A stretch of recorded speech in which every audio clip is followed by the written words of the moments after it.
Olá, querido irmão, querida irmã, você que é músico da paróquia Santa Cecília e músico de alguma outra paróquia que está aqui também para participar, dessa formação, seja bem-vindo a mais um vídeo da nossa série de formação, O que Cantamos.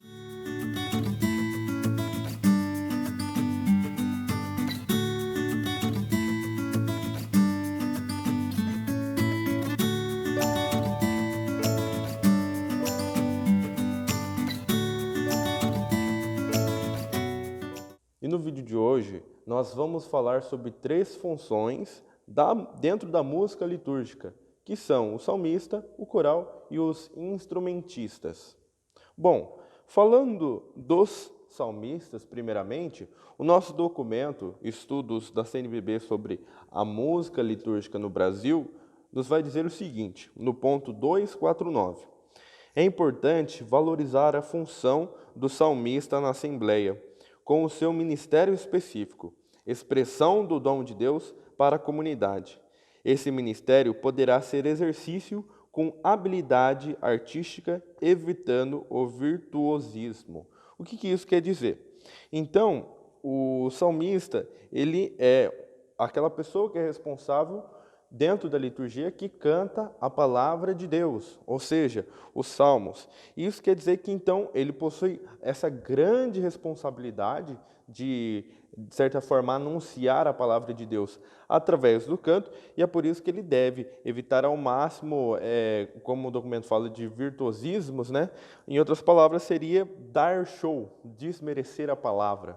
Porque, assim como diz aquela frase, que Deus cresça e eu diminua. Então, assim, o salmista, ele, quando canta um salmo, ele deve procurar cantar a melodia principal. É ele que conduz, é ele que chama a assembleia a cantar junto com ele.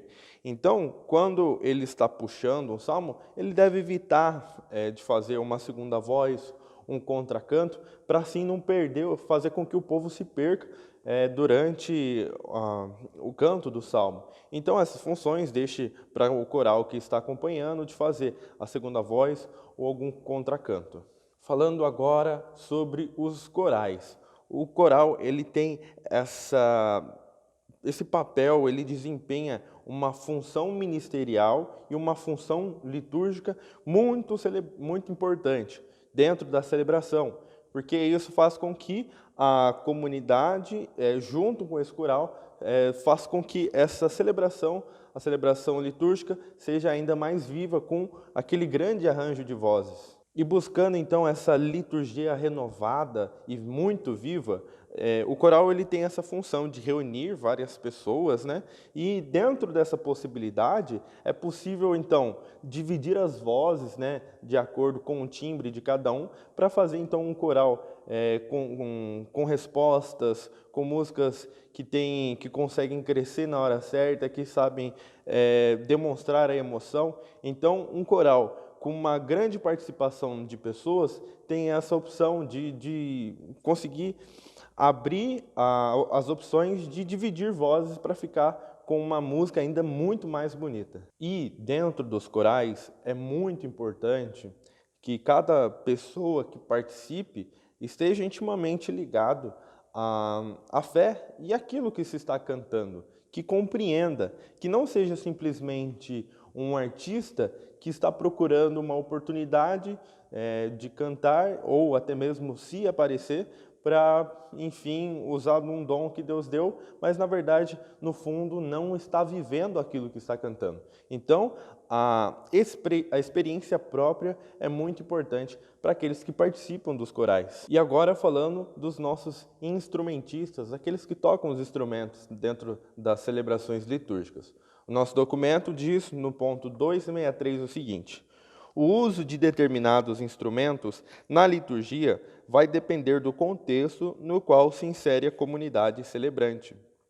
Se um instrumento consegue integrar-se na liturgia, ajudando-a e exprimindo-a melhor, especialmente pelo acompanhamento do canto, a comunidade poderá naturalmente fazer o uso dele. Então, os instrumentos eles possuem funções muito importantes, não simplesmente para dar o tom para os cantores, mas também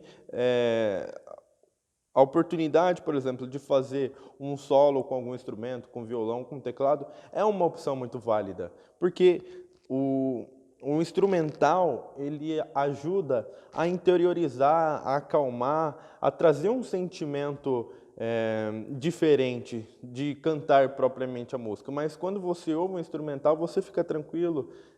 Então, às vezes, até mesmo usar um instrumento antes da missa para preparar e acalmar a toda a Assembleia antes, né, de começar a celebração em si, é uma possibilidade a ser feita. E é muito interessante observar que alguns instrumentos de corda, alguns instrumentos de percussão, ali a gente pega a bateria, o carrom, o pandeiro, enfim, e os de corda, o violão, guitarra, contrabaixo, são instrumentos, né, como eu falei, de corda e percussão, e esses tipos de instrumentos são mencionados na Sagrada Escritura. Por exemplo, no Salmo 150, onde se fala do louvor, louvar a Deus, e através dos instrumentos, da harpa, do tamborim, louvar a Deus e sustentar a louvação. Então, os instrumentos, eles estão tão ligados, então, à adoração, ao louvor a Deus, que eles são mencionados dentro da palavra de Deus. E também, além desses que eu disse, nós temos hoje os teclados, alguns instrumentos de metais, de sopro, que também podem e devem realmente ser usados dentro da liturgia para que ainda mais cresça esse enraizamento da arte, que é muito importante e que, mais uma vez, crie uma harmonia, crie músicas com tantos instrumentos e que conseguem também criar essa harmonia e, remetendo ao Salmo, podendo louvar a Deus também. E quanto aos instrumentos, é preciso tomar muito cuidado e com a questão do equilíbrio dentro das celebrações. Então, quando se usa instrumento, é preciso, por exemplo, tomar cuidado para que não esteja muito alto e abafe as vozes, se equilibre enquanto entre si os instrumentos, para que um não apareça e o outro você nem consiga escutar, e também até mesmo dentro do espaço. Às vezes não adianta você querer ter um baita de um ministério para tocar num lugar super pequeno. Então, às vezes, compensa mais um violão, não que um seja melhor que o outro, mas sempre se adequar à necessidade que assim se precisa, né? Assim que a celebração pede. E para finalizar, o ponto 269 diz o seguinte: executar um instrumento musical exige atitude espiritual, ainda mais se trata de uma celebração litúrgica. Portanto, o instrumentista, como ministro da celebração, deve estar também profundamente envolvido com a ação litúrgica por sua atenção e participação. Para os instrumentistas, vale igualmente quando se disse acima a respeito da participação dos membros do coral. Então, o nosso vídeo dessa semana vai ficando por aqui sobre essas funções dentro da música litúrgica. Compartilhe com o seu ministério, o seu grupo de música. Não deixe de refletir também, juntamente com a pergunta que iremos fazer agora, escrevendo aqui no comentário ou mandando no nosso grupo do WhatsApp. E também escutando a música que nós iremos ouvir também para refletir esse tema. E para crer mais, a pergunta que fica é o seguinte: como é o sentimento de tocar ou cantar com um grupo grande, cheio de vozes ou instrumentos, e tocar ou cantar com um grupo pequeno, até mesmo sozinho, com um violão e uma voz?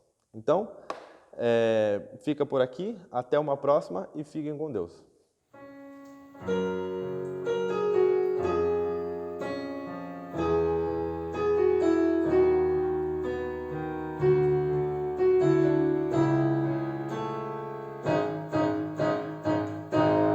Enviai o vosso Espírito, Senhor, e da terra toda a face renovai.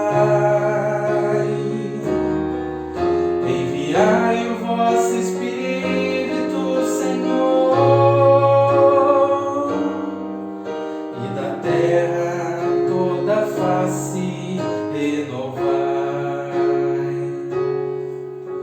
Bendize, ó minha alma, ao Senhor. Ó meu Deus e meu Senhor, como sois grande, quão numerosas, ó Senhor, são vossas obras. Encheu-se a terra com as vossas criaturas. Enviai o vosso Espírito, Senhor, e da terra toda a face renovai. Enviai o vosso Espírito, Senhor, e da terra toda a face renovai. Se tirais o seu respiro, elas perecem e voltam para o pó de onde vieram. Enviais o vosso Espírito,